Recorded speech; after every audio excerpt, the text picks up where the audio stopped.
Hi Jags fans, and welcome to another of our chats in lockdown with a former Thistle favourite. Today I'm absolutely delighted to be joined by a man who, according to the Thistle history book, 98, I think it might be league appearances, 98 appearances, 8 goals, 2 spells with the club, 93 to 97, 99 to 01. He'll correct me if I'm wrong in any of that, but it's Mr. Stephen Docherty today.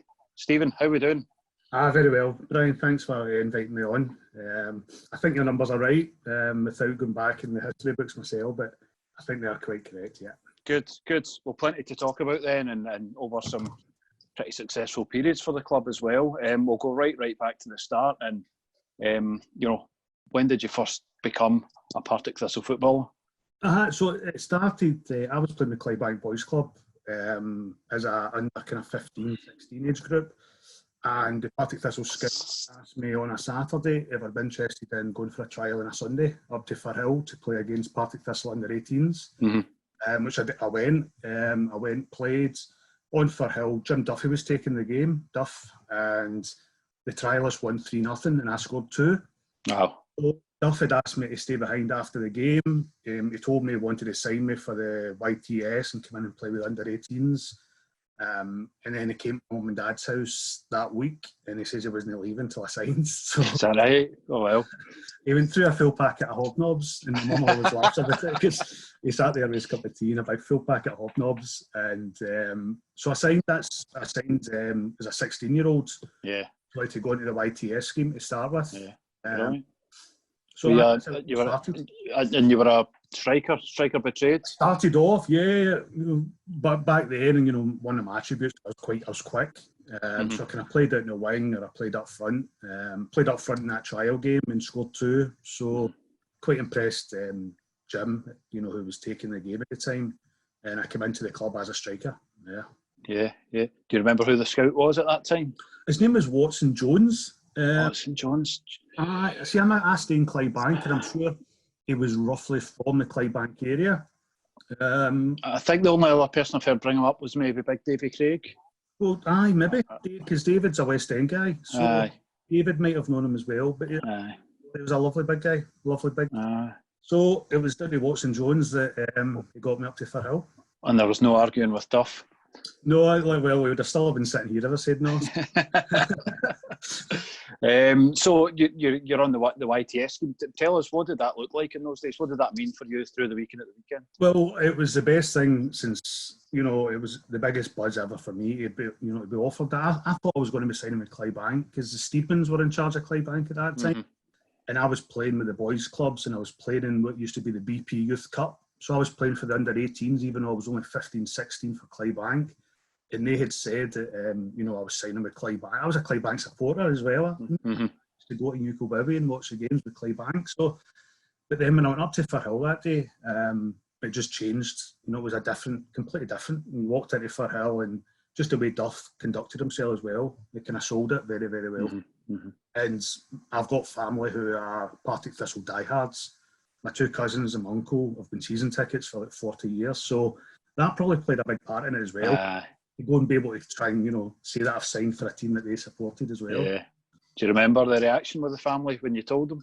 I remember, I think my dad, obviously, I can probably still count in one hand today the amount of games my dad missed, even as a boys' club player, up until when I retired. So he was thrilled, he was over the moon that I was given this opportunity. But it was the YTS itself was an eye-opener back then. It's nothing like the guys will be doing now.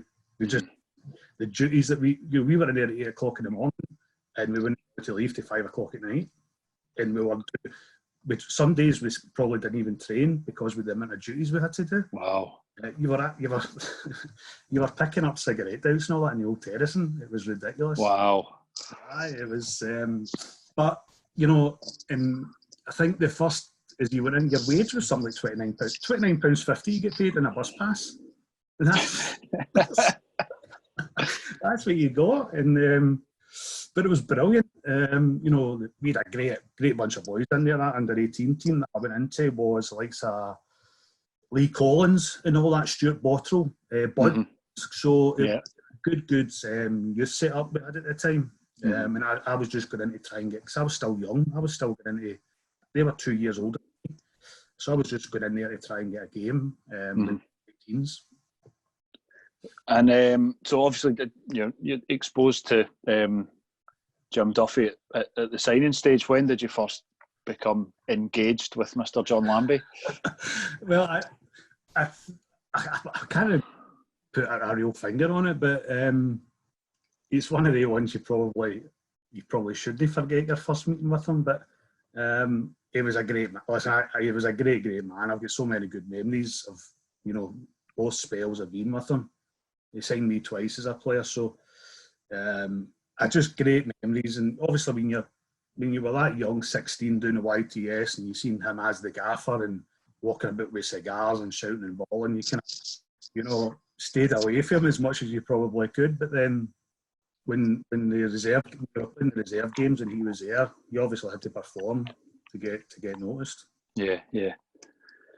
But you must have got noticed because you were on the pitch in red and yellow, age just 17. It was a very, very successful season for Thistle, 92-93, and we closed the season off at Easter Road, 1-1-0.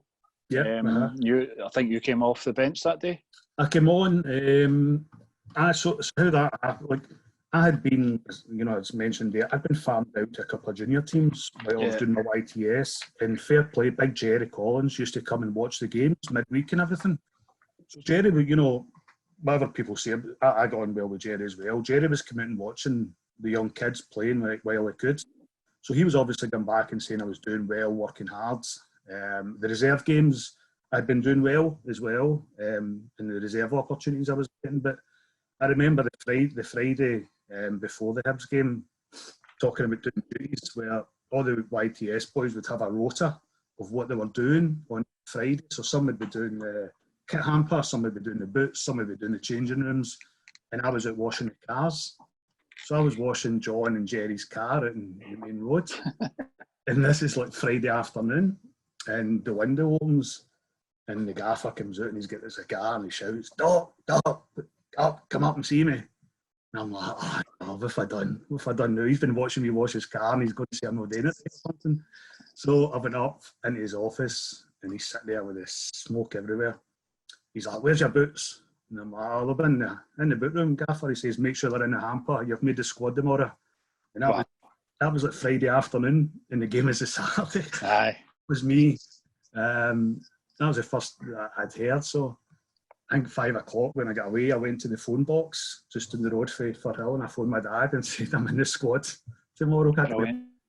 So that was how I found out. And then he read the team out, and I still didn't know if I was going to get a strip or not, because I scored a 20 odd, and he read the team out in the changing room, and I was the last sub that he read out. So and all the players came up and congratulated me and wished me all the best. So it was good. Good. Indeed, in a cracking day. We were in the stand running the touchline that day. I think they underestimated how many of us would come through, and we're all crammed in. Yeah, and funny as well, because Jerry and all the experienced boys, they turned up to Easter Road with their suitcases. They had a flight booked for Edinburgh Airport to go to Spain that night. So they were all more concerned about going on holiday, and I'm, trying to get my head focused on my first ever game, and they're talking about going to Spain. So they all went to, as soon as the game finished, they were all away to Edinburgh Airport and got a flight to Spain. Your £29.50 didn't stretch that far. No, I could. So, do you remember the debut? I mean, it must have gone fast. I remember being on the bench. Like I said, I remember, warming up behind the goal and up and down the side, and there was Thistle fans in that terrace and continuing, shouting on me and wishing me all the best and everything. And Geordie Shaw must have got taken off prior, because he was in the dugout, and I remember him kept saying to Lambie, Gaffer, get the wee man on.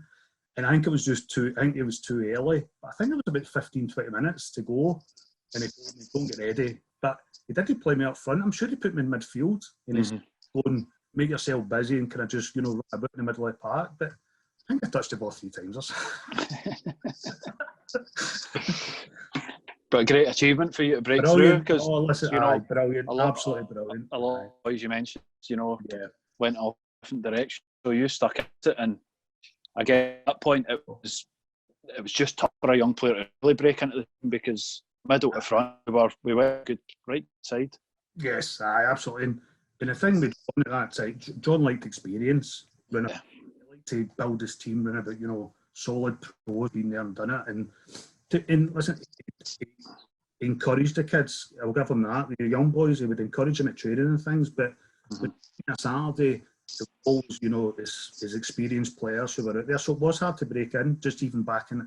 You need to remember, when Thistle were in the Premier League, they were fighting to avoid relegation a lot as well. Yeah. Going through a lot of kids in then, you could have lost your place in the league. Because it was a 12-team league. First 2 seasons we were up and down to a 10-team league, so it became even tighter. So opportunities for you were limited. Yeah. But I've got down as one of your next appearances was actually in the Intertotal Cup. That was a brief appearance. Was it? That was. I was at the game, but I can't say I remember every minute of it. So we had Metz. I think we had an Austrian team and an Austrian team. We played the Austrian team first away, drew 2 each. Played the Icelandic team at home. The Icelandic team. So I was a sub. I started the game. That's right. And I came on really, really early. It was like really as a substitute, but he took me back off again in the second half. Is that right? He subbed a sub. So I came off, and I remember him. I think he put me out wide right that day, or wide right midfield. But I was breathing, and he must have seen it, and he took me off again. Maybe we had about 20 minutes to go. So one you'd rather brought up. It was. Listen. I wish I had got a chance to go to Metz. Metz looked fantastic. I think there might have been Stuart Ayton, the young boy then. I think he might have been in the squad when a bit then. But the pictures and everything I've seen of Metz just looked amazing. That looked brilliant. So it was a good, but that took us into the season 96. And that really was your breakthrough for not only your time at Thistle, I guess, for your first team football career. Murdo MacLeod was the manager. I guess maybe a different approach there in terms of young players, was there? Well, I think, again, Murdo's, my biggest thing at training and playing was 100% effort. Always give 100%. And I think Murdo appreciated that. Murdo played a lot of reserve games. So he was actually seeing the boys in the reserves, how they were playing and how they were conducting themselves and everything. So I think that was a big thing in my favour, where rather than having people who, I'm not saying they didn't give 100%, but there was a few big egos in the team, maybe.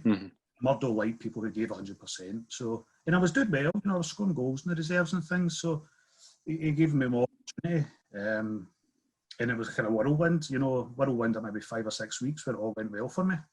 Yeah. Absolutely. That's early on, the goals. I think we've even showed the winner the second goal against Hearts on one of our goals in the day online, and Motherwell as well scored against Celtic in what in those days would have been a TV highlights game. Big crowd at Firhill. Yeah. To be enjoyed. Was there any personal favourites amongst those? Well, Hearts was the first one. I'm sure I came on as a sub and we won 2-0, I think, and I scored the second. And although the Celtic one, looking at it, probably looks the better goal, it was like 25 yards or whatever. Yeah. The header, I think, is my favourite because it was a last minute. I'd played the full game. It was a last minute corner and we won. And I got up really, really well and won the header. Yeah. And that was because it was a winner. That probably meant more because we lost the Celtic game. Although it was great, scoring against the Old Firm, but we lost the game at the end of the day. Yeah.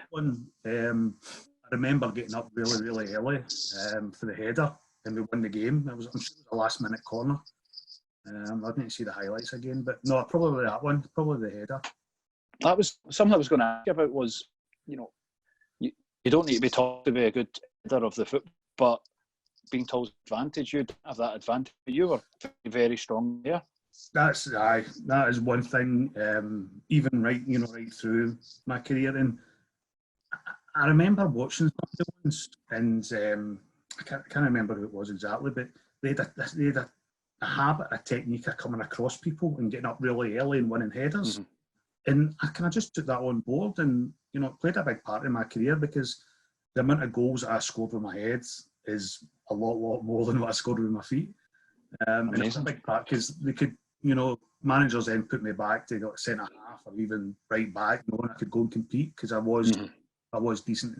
There was other, you know, like Callum Millen early on at Thistle. Callum was the same. Callum was brilliant. You know, he was up early, had a brilliant leap in him. So it's all about timing, I suppose. Aye, that's the coaching point, isn't it? You can get people at 6'3" and they jump to 5'9". So obviously that season for you had been really good. You'd got a lot of game time, scored goals, proven yourself in the top flight of Scottish football. What did that mean to you? I mean, the relegation and the disappointment of that, but as a footballer and trying to develop. I remember more the journey down the road for Tannadice that night was horrific. That was I was actually injured for the 2 playoff games, and I was in with the Thistle fans up at Tannadice, and the game was won. The game was won, and we had the Fozzie went through, and it was a Stonewall penalty as far as I'm still concerned. And we didn't get the penalty. You thought, right, the ref's going to blow, and that was it. And you know, we had went for sitting with the Thistle fans down to the tunnel because it was that far in injury time. We just thought the game was done already. And then the disaster struck. But I remember, this is probably the first time where going, you know, to the professional football where I seen real heartache, people in tears in that changing room that night. That was, you know, I'm a kind of youngish guy, experience in there who was, you know, to be fair, the club didn't, you know, they didn't come back for that for a while because it took a lot of everybody. That was a hard one to take. Aye. I think I've said this to a couple of players. It's hard enough when you get relegated to bounce straight back up, but when you've suffered in that way, it shouldn't be an excuse, but it's definitely that it makes it even tougher to recover. I think over the games we deserved to not, you know, go the way we did. If I remember right, for Hill might have been kind of even Steven, but I think we had chances in the first half up there, and when Fozzie went through, rounded the goalie, I'm sure it was a speller. You know, if we hadn't got the first one, we'd have got that one, wouldn't we? But yes, aye. So, you know, again, probably just typical Thistle, isn't it? Everything gets. But no, that was, like I say, the journey down there was very somber. You know, there was a lot of thinking, you know, what's going to happen now, kind of thing. And like I say, I think it took the club a wee while to go over that, everybody. Following season, obviously, Murdo trying to get us back up. You featured quite a lot from the bench. Yeah. Do you get a feeling it was time to move on? Probably looking back at it, maybe the season prior, you know, previous when it all went, it might have been a time to move on. I probably still another year of my contract to go, maybe. But I'd been there a long time. You know, I had been there a long time, and if things weren't going well, then it was probably that time to move on and see what else was out there. I remember a few of the games, and I came on as a sub and I scored a few games now and then, but I think when you weren't in a position to go and be challenging again, you didn't know what was in the corner. So, a fresh challenge, probably at that time, yeah. And then you did get your Clydebank ambition realised, and and it was funny how it came about because Ian McCall had been in training at Thistle, and I don't know if he'd signed a short-term contract or not, but he'd been in at Thistle training, and because I was going to Clydebank from training, he probably still says it to this day that he runs the West End, but I was dropping Collie off at the West End after training, so we built up we'd had a good laugh, we'd go for lunch and that to Jack and Ellie's or whatever after it, and I would take him down the road. So I got on well and I still do to this day. So we had a good relationship going. So he knew there was something in the pipeline happening, and he kind of says, you know, just wait and see what happens. There might be something in the pipeline, and you know, because it was Clydebank, probably more than anything, I hung off and hoped that something would come up, and it did.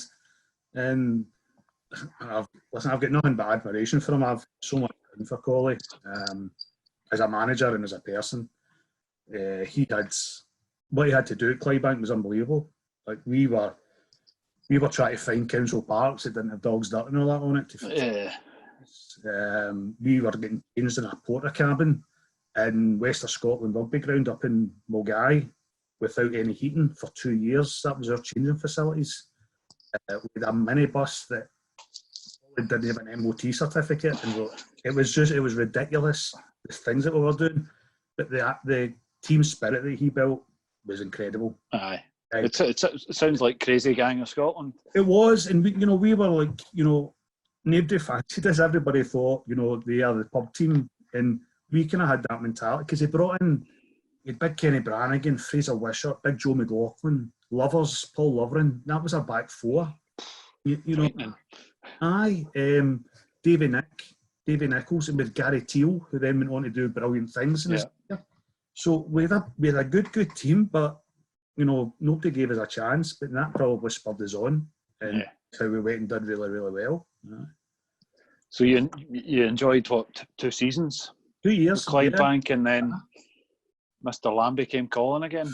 Aye, well, I think what's happened was we had got promotion with Clydebank into the first division, and it was after that year it kind of all went wrong with Clydebank, where they were talking about going to Dublin, they were talking about going to Carlisle and everything. It just went completely wrong. But Collie had already says, "Listen, Lambie's been in touch. He wants you to go up and speak to him again." So back up to see the gaffer, and again, it was just something that pulled me up to Thistle. There was other kind of good part-time deals on the table at that time, but just going back to Thistle felt right at that time. Yeah. The Lambie again, yeah. And what you obviously started your career as a striker. Had you changed by this point? Well, see when you get labelled that kind of versatile, it kind of goes against you slightly. Yeah.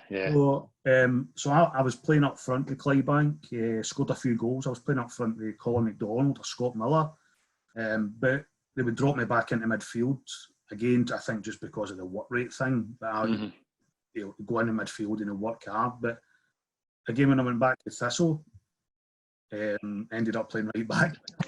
Yeah.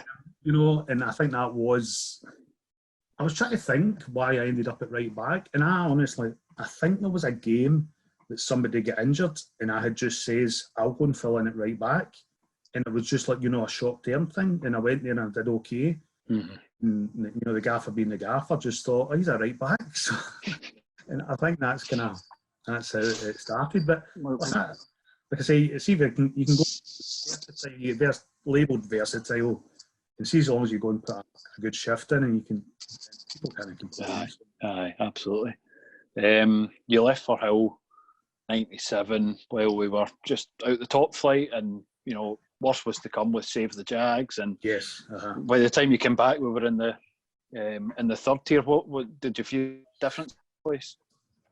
See, the first year when we went in, I'm not saying they made a mistake, but they went down the road of trying to sign all the best junior players at that time.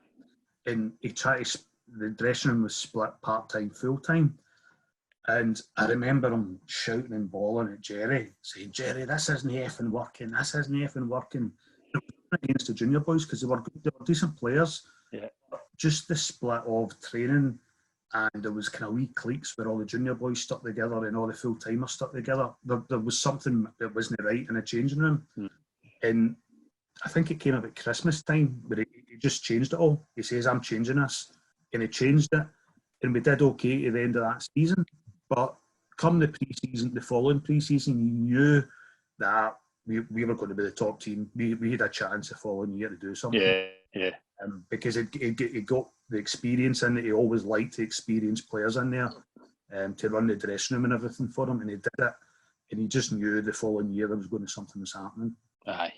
That tees up perfectly. Season 2000-2001, just amazing from start to finish for fans. You were amongst it, and I guess just how was that journey for you? We ended up just running away with it. I ended up I enjoyed quite a lot. I think it was the previous season we played Alloa, and I went in for a stupid tackle over at the dugout, and I broke my. It's a tackle I should have went for. And the boy actually kicked the sole of my boot and pushed my whole ankle up into my leg. And my horrible. So I was still struggling a wee bit that following season, ankle. So I played, but I was in and out a wee bit as well. But the team spirit there again. I spoke earlier about Colley creating a good team spirit, but I'm not saying Lambie created it, but we had a brilliant team spirit in that changing room. You know, Big Matt McNally, Trigger, Derek Lyle. We just had a brilliant bunch of boys. And I might be wrong in saying this, but I'm sure we went something like 10, 11 wins in a row that season. See, I think we went on a brilliant run, and that's when you knew we had a right chance of doing something. Trigger certainly scored about 9 or 10 in a row, and I'm trying to count the games here. We did go a lot unbeaten. We seem to do well apart from against Stenhousemuir. They were the bogey team. But was it the bogey team? I think it was certainly from sort of autumn through, and the Christmas period was always good for us because we guaranteed home games on. No backlog, and I'm sure we hit a wee stumbling block. We kind of 3 quarters into the season, everybody was thinking, "Oh, are we going to pack it a wee bit?" I think we're doing enough to get ourselves. And that's the season I ended up playing in goals at Still in Albion as well. That's right. Aye, that picture. That's. I think that if I remember rightly again, I think that was in the middle of the right good run we were on. Yep. Bud goes and gets himself sent off after about 10 minutes. At fourth, and me playing right back, I'm standing right at the dugout, and I turn around to Lambie, and he's not really yet. We've not got a goalkeeper. And I said, Gaffer, what are we going to do? Who's going in goals? And he's turned around and realised we didn't have a sub goalkeeper. And he went, Doc, just go until half time. And I went, oh yeah. So Bud's coming off and he's taking his jumper off, and I've put it on.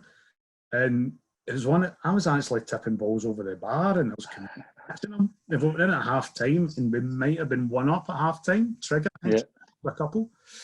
And I remember him and Jerry saying, double your goals, and we didn't want to do it. We went on 1-0, maybe 3-0 that game. I'm looking at this game. I think it might have been in the previous season, 2-0 away. Derek Lyle and Trigger. Was it about February? Was it February? Would that been right? If it was definitely Bud in goals, then I think it's February 5th. Aye. 2000. Aye. There you go. So again, that was my own fault for being the nearest to the dugout. That ended up in goal that day. So you played in goal and smidged up front. I think I've played over my career. I would probably say that I've played in every position on the park. Yeah, absolutely. So take us to the end of that season, and first of all, promotion, winning the championship. For you, being a Thistle to spell must have been amazing. So over the 2 periods, a long time. To win something that meant a lot, and I remember the presentation day quite well. I think all the players were getting called out individually, and we were walking down the park to collect our. And I remember, I don't know why, but I really got a good, round of applause for the supporters, and that meant because it stuck with me. Because I had been injured quite a wee with my ankle, I appreciated games that I can what I did. Again, I'm sure it was that season as well when I was injured. We played Kilmarnock in the Scottish Cup. That's right. At Rugby Park, yeah. So Lambie being Lambie, we're going to Blackpool to prepare for it. He was going to see his pigeons, obviously, but we were to go to Blackpool and prepare for the. So we were down there Monday to Friday before they played Kilmarnock on the Saturday. So, and we didn't see Lambie for like 5 days. So big, I think it was Big Matt McNally's instructions were take the boys on a 5-mile run along that beach every day. And I was just coming back from injury. I hadn't even trained on grass. And Lambie to me, you can make training say playing in Saturday against Kilmarnock. It's absolutely bizarre. It's beyond unorthodox, isn't it? Aye, no, he was some man. You still got the medal? Aye, yeah, all my medals, and I was lucky enough to get a few when I went to Airdrie as well. So yeah, I collect them all. Yeah. Aye. And your family would have been there on presentation day, would they? Oh, like I say, my dad was at every game. When I was playing reserve football, whether it was Premier Reserves, if the first team was playing, say, Aberdeen at Firhill on a Saturday, the Premier Reserves used to play Aberdeen at Pittodrie on a Saturday. That's how it used to work. And I remember Monday football in Deers, I would look up at the empty stand, my dad would be sitting there. He went to almost, I could put in one hand 20 years in the games. Yeah, amazing. Yeah, absolutely. And the old Thistle Bible tells me your last game was a crazy win down in Stranraer. Would that be right? 4-3? I was going to say there was plenty of goals in that game. But there was a game after that, I'm sure. I don't know why I didn't play the last game at Firhill then. Again, it might have just been injury, because I was injury plagued at the end of that season. I think the last game would have been the presentation day, wouldn't it? It was. The last day was the the presentation, and I wasn't playing in that game. But I think again, it was down to injuries and things. Known as the day Stevie Cregan scored and took his top off. That's the one. Is that his one and only goal? Is that his... Aye. Don't his one and only, but good. I remember one of the fans I know, a guy called Alex Graham. This shows how committed the fans were to this season. That second last game, he'd been to every game all season. Stranraer away on the Saturday morning. He'd been out on the Friday night. He slept at 2 o'clock in Glasgow. I'm going to miss it. That stuff it. Phoned a taxi. Got a taxi from Glasgow all the way. About £100, and he came down and saw that. So that was I guess a nice way to sign off for you. Brilliant. Yeah, good. What was there talk of you staying on, or what was the situation? No, again, and it was an open conversation. I remember having it with the gaffer, and I was injured a lot. There's no getting away from it. Although I made enough appearances, but the gaffer knew that I was playing with an injury. Maybe no train all week, but I was making myself available. I think just when the first, he knew he was going to have to get it right, and he was going to have to run with, get the experience back in again, but he was going to have to go with fit boys. And we had the open conversation. And I knew there was other things out there anyway for me, so it wasn't a hard decision. I knew he was open enough to say, Doc, if you come back and again, you'll be playing. So it was fine. It was one of the conversations you just need to have now and then. It was absolutely... Yeah. So what happened after life after Thistle? After Thistle, again, back to Collie. So Collie was at Airdrie, the old Airdrieonians. Yep. So he'd already got in touch with me again, took me to Airdrieonians. We had a brilliant team there. We got to the Challenge Cup final. And again, that kind of goes a bit, ticks up a wee bit, if you like, where they go out of business and the fans invade the Ayr United, and you were just starting to think, I said, am I jinx here? So that all kind of ended. Collie moved on, and again, Sandy Stewart was involved at the time, the old Airdrie, and again, so Sandy said, listen, there's stuff happening in the backgrounds with the club, and this is how, any Clydebank fans that meet me in the street are not too enthusiastic with me because I signed with Airdrie and they took my place. So the Airdrie United started, and I signed there, and they made me. I was club captain there for 6 years, and I loved it. I look for every Saturday for Thistle, Airdrie. That's the 2 results. Because I loved my time at both of them, but I was club captain at Airdrie. We won the league there. We got to the Challenge Cup final. A really good Inverness team beat us up at McDermott Park, 2-0. So that was me. Played at Airdrie till I was 30, 31. And I kind of started to make my decision, what am I going to do after football. It was at kind of that time in my life where my daughter was, she was on her way. And the contracts at that time, as you probably know, the contracts, the wages weren't fantastic. You had to say, what am I going to do after football kind of thing. And a good opportunity came up for a job through a friend's over at Porcelanosa, over at Brayhead, the company that do tiles and bathrooms. And I went and I met the MD over there, and he offered me a job there and then on more money than I was getting at Airdrie. So, no-brainer. No brainer. Time to go part time. Time to go junior. Whatever. Get my job. Get a future ahead of me.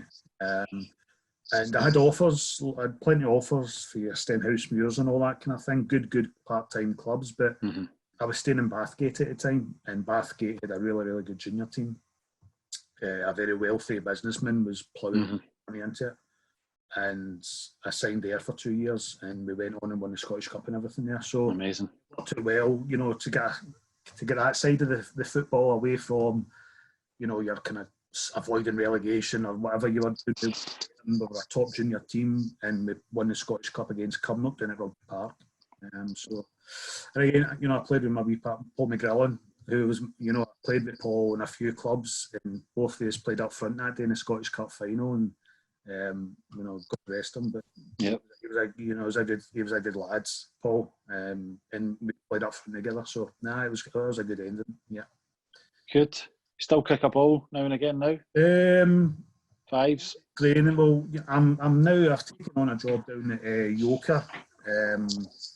The big Yoker team's now in this new formed West of Scotland Lowland League.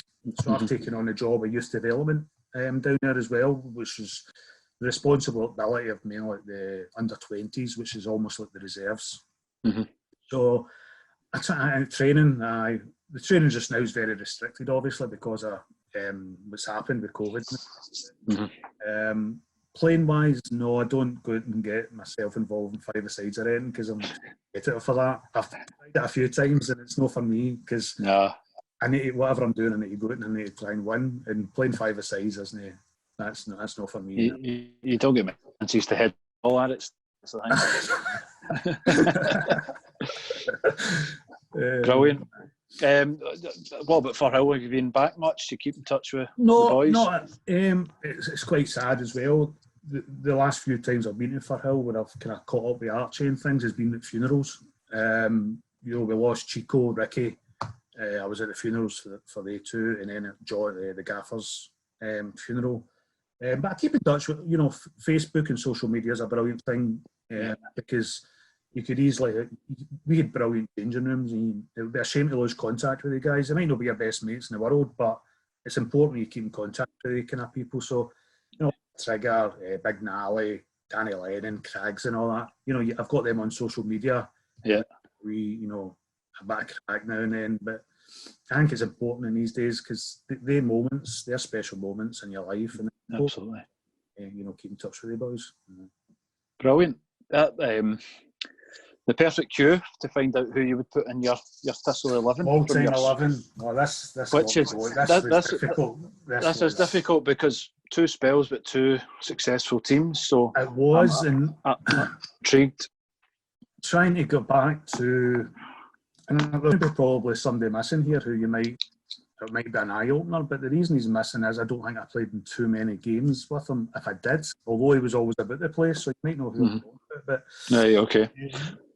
Started in goals. So when I was first started, you had Andy Murdoch, Craig Nelson, then Big Nicky Walker come in.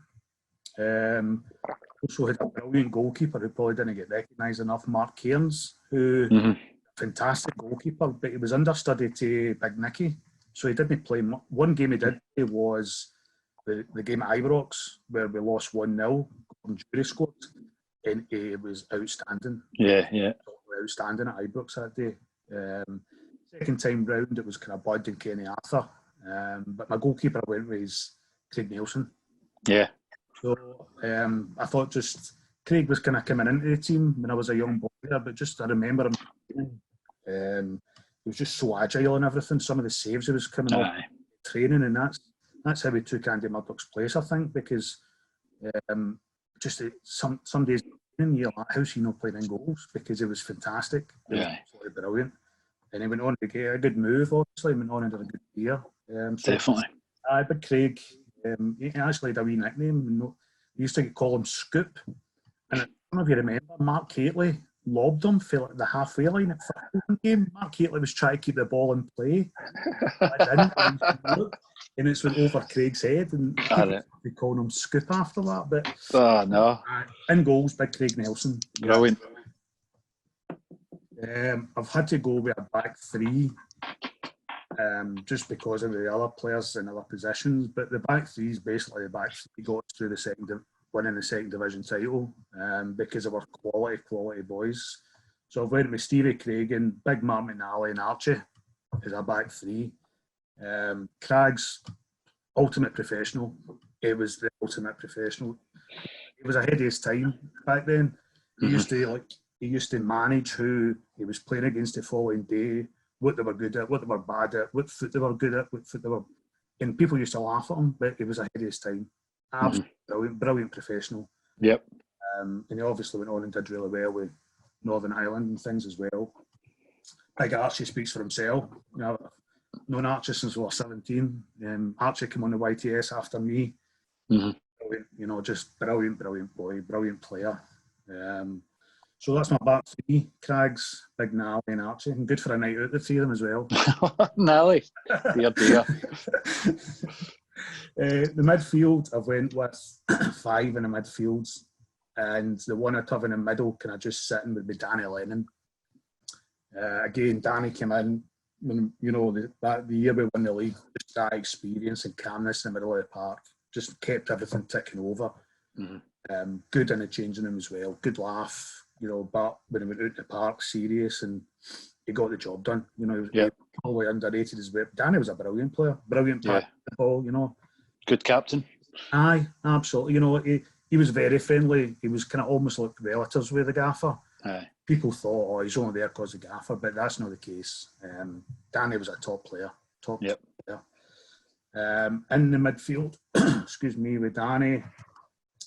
In the two middle, I'll Derek McWilliams on the right and Ian Cameron on the left. Okay. Again, two of them just absolute pure talent. Natural talent. Some of the things you would see Dixie doing. Both feet, he could go either way, left, right, score goals. Brilliant player. He'd be one of the few players you would actually say, right, what is his stronger foot? Because he was so two-footed. He was brilliant. He naturally left foot, right foot at training. You wouldn't know the difference. Yeah. He was brilliant player. And I went on to play with Derek. And he came to Clydebank for a spell. He actually came to Docherty for a wee bit, but he came back to my second spell at Thistle as well. He also came. So, That's right. I had lots of times with Derek, and again, Cammy was one of the players. It looked as if football wasn't his first interest, but he was actually a good football player. He was absolutely brilliant. The two central midfielders, simply for the goals more than anything, Albert Craig and Big Martin Hardy. Just the two of them playing in the middle of the park, getting on the end of it. You know, just getting in the box at the right time. Yeah. Two of them were brilliant. Used to call Albert the back post ghost. That's right. He wouldn't touch the ball for like 80 minutes. He'd score 2 at the back post. He was just brilliant. And Big Hardy. I grew up with Martin in Clydebank. And how we signed Martin was he was either playing with East Stirling or Queen's Park at the time. And him in the League Cup at Firhill. And I was playing directly against him in midfield that day. And he got offered a contract with Berwick Rangers to go down to Berwick. So he phoned me and said, do you think Lambie would let me come in and train me? Because I don't want to be going down to Berwick. And then I says to Lambie, listen, that big boy Hardy that I played against at the weekend, he's going to sign with Berwick. Can he come in and train me? He went like that. He can come in and train me full time because I'll sign him before. And that's how he came to Thistle. That's amazing. To Thistle. So, but where his career might have gone if he'd gone down to Berwick. Not to say it wouldn't have gone well, but just fine lines. So, like I say, I went to school and everything with Martin. I grew up with him, played in the same boys' club when we were 9-10 years old. It was brilliant to get him. What's it like when you play against someone like that who you've been so close to? Well, see when Martin was young, Martin was really, really small, but technically he was the best player in Clydebank by a million miles. He was just so talented, but he was small. But he obviously took the huge stretch. But technically wise, Hardy's one of the best players I've seen. He was pretty two-footed as well. Aye, 2 feet, free kicks. His touch was brilliant, and sometimes you see people, big boys who can't head at the ball and they're not aggressive, but Martin would go and put himself about as well. Definitely. So no, it was good. I used to kid him on that out the 30 goals he scored that season or something, I crossed 22 of them.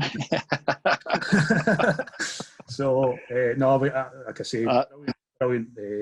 And at wee Albert as well. He's another Clydebank boy. He just stays down the road from me. But yeah, Albert was, like I say, you used to just sit if you weren't playing, you'd watch him and you just knew he's going to on that back post. He's going to.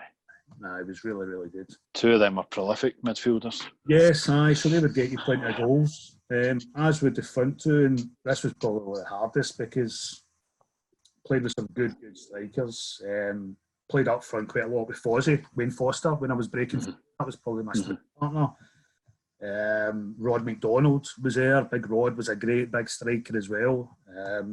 Scott McLean, Trigger, Peter Lindu, and Paul McGrillen as well. Paul was a fantastic finisher, absolutely brilliant. But I've went with Big Roddy Grant and Geordie Shaw. Roddy Grant is probably, I'd say, Coyle is the best finisher I've ever seen and trained with, but Roddy's right behind him. Aye. Training, it was just, he used to just pass the ball in any angle, anything that came in that. Roddy, if he had a bit of pace, he would have went and played at a massive high level. Brilliant player. And me, Geordie, it's not just because he was the first one to get me on the pitch at Easter Road that day. But me, Geordie was a brilliant player as well. Brilliant. Yeah. When I was, I would look up to people like George when I was a young boy to see what he was doing and things. So good professional, and he was always, talking to the young kids and that. So that's my team. Plenty of goals in it, I think. Great team. So you look at all those names, they just all instantly bring back happy, positive memories. Aye. Team winning good against good opposition. Yeah, changed days. So, one player you mentioned there was Lindau, who doesn't come up too much, but was he the perception from outside looking in was maybe he wasn't quite as integrated to the squad as others, but was that the case? No, Peter, he was involved in the changing room. He was a good lad. He was, and he was a brilliant player, but I'm not saying that maybe he was looking out with Thistle to get a move or something elsewhere, but he was certainly a part of and he was always involved with the boys and everything. He was a brilliant player. He changed that season, I think, for us. Oh, he's an absolute fan's favourite, so he's, there's nothing but positivity towards Peter. But he just had that wee look about him on the pitch as if he was a wee bit of a loner, maybe, but maybe I'm doing him a disservice. It's probably because he was better than everybody else. He was head and shoulders above, all of us, probably skill-wise. But I know he was a good. Him and Trigger were brilliant that season. Playing up, I wouldn't have fancied playing against A2. Yeah. I'll give you the chance to, I guess, finish with a player who's not in your team, but was obviously very close to you, Paul McGrillen, and given what he did when we went up and he scored that goal, and you went on to play with him. Just he must have been a pretty impressive finisher on training as well. Listen, Mowgli, he was like the predator. Paul was one of the boys where you hated playing against him. He was the most annoying player to play against, but you would have him in your team all day long. You would have a Paul McGrillen in your team because he would score goals for fun and he would annoy the opposition, and that was what he was brilliant at.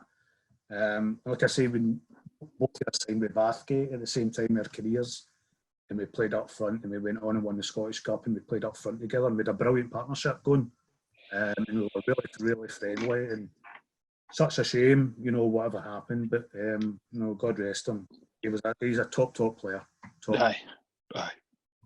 Obviously scores one of the goals we'll have to look back on and watch, so it's a nice way to remember him. We'll finish on a positive, and I guess given your relationship with the manager and just looking ahead to next season, it's been a tough old summer for Thistle fans, but you've seen us, you've been there when we've climbed out that third tier, and you've seen the kind of positive trajectory and momentum that can get you. So, I guess let's all rally. That Coley, he'll channel this in the right direction. He'll have the boys. If it wasn't again 100%, they'll be given 110% this year. He'll have that changing room I'm not saying there's a disservice done to the boys, but he will make sure that every ounce of energy is put into the right way. And I've no doubt he'll get the job done. He'll get the job done this season. Absolutely no doubt about it. Fingers glad.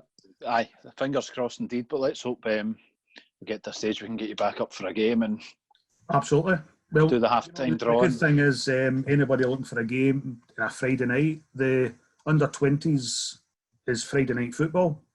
So it's a fantastic league. There's, Broomhill's in it, Pollock's in it, Maryhill's in it, Clydebank's in it. So anybody looking for a game on a Friday night, get yourselves down to Yoker. So what's the best place to keep up to date on this? There's a Facebook page, isn't there? It's a Facebook page, yeah. So I'm running my own page just now, and it's just called Yoker FC Development. Anybody wants to get in touch through that. But the season, we're expecting the season start October the 5th, around about that kind of time. Yeah. No, like anybody's, people are looking to get the house on a Friday night. It'll be good standard of football. Yeah. Good. Right, well, that's shared. Consider that shared. That's on the piece. Stephen, it's been a pleasure to speak to you. Thank you so much for your time. And I wish you all the best for the season. Like I say, I'll be looking out for the results, and I've no doubt this time next year we'll be talking about something different. Good. I'll drink to that. Brilliant. Thanks, Stephen. Take care. Okay, take care. Thank you. Cheers.